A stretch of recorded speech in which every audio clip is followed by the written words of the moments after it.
As expected, changes have been made. As expected, the changes have been made in the Nigerian forces. Sometime this afternoon, a press statement was issued by the presidency announcing the appointment of new people into positions of service chiefs. This is a normal and often something that happens routinely within countries. Heads of military agencies are changed regularly at the pleasure of whoever is the commander-in-chief of the country. Of course, in Nigeria, people are attributing, and almost all the newspapers are making speculations about the connections between these changes that happened today and the rumors of a coup plot. But of course, everybody keeps talking about the possibility of a coup plot having been discovered. My name is Rimamnde Shawulu.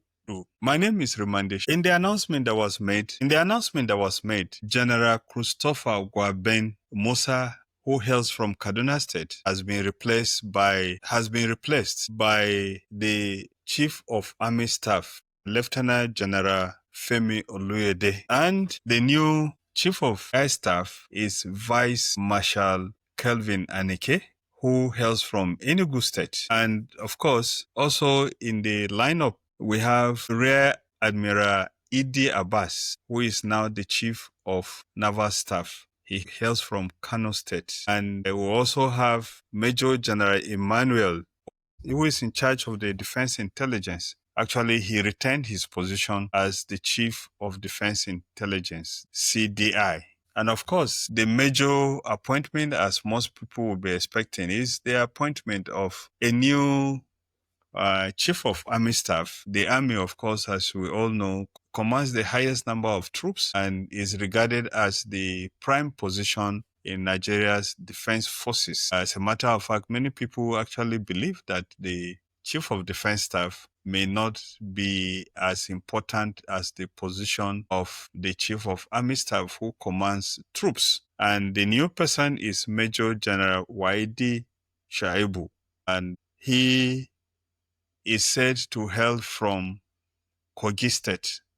However, we will know in the next few hours where actually he comes from. As you can see, Major General Christopher Gwaben, the CDS, whose position was touted as having given a very big position to the peoples of the Middle Belt, is no more in office. And of course, if the Chief of Army Staff is actually from retained in the Middle Belt of Nigeria.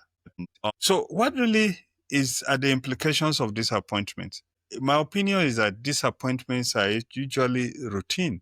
They usually happen, and political heads determine who is going to hold any of those positions, and those positions, you actually put the people that you think you can get them to do exactly what you want them to do. It has its merit, changing these officers regularly. One of the merits is the fact that you are able to have people pushing new ideas and get new perspective into defense policy matters. But also, the regular changes could actually be very disruptive, because what it does is that you have the dangers of plans that have been made being disrupted, because any new person that comes with new plans and policies and programs.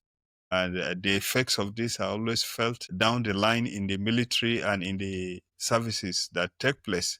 And sometimes you have to deal with the fact that this disruption may actually cause problems. But of course, we had complaints in the past where military officers complained that because the Chief of Army Staff stayed too long in office, several people who had aspired to that position were retired and they did not get to the positions that they wanted to get to. But of course, this is not a question of what helps particular military officers. One of the reasons the British Empire was defeated very easily in the War of Independence in the United States was because military officers were appointed into key positions, including command positions.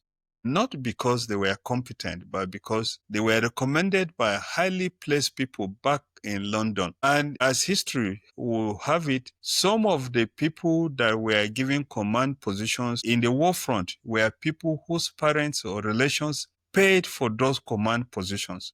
not because they were competent. The result of it was that in several battles, some of those incompetent people who were appointed were killed, and the British Empire suffered a lot of loss. And so the practice will be what is best for the country and for the military, and who is going to get things done right the way they should be done. It's only the commander-in-chief that knows and has the reports and has taken decisions that he has taken. The rumors that there have been coup plots, but of course, as these new people come into office, they will face a lot of challenges. And I want to call their attention to the fact that the challenges in the country are getting worse. They are not getting any better. And of course, they need to put on their thinking caps. They need to work very well and ensure that the setbacks that Nigerians have received in the hands of these outlaws and in the hands of these terrorists will be reversed. But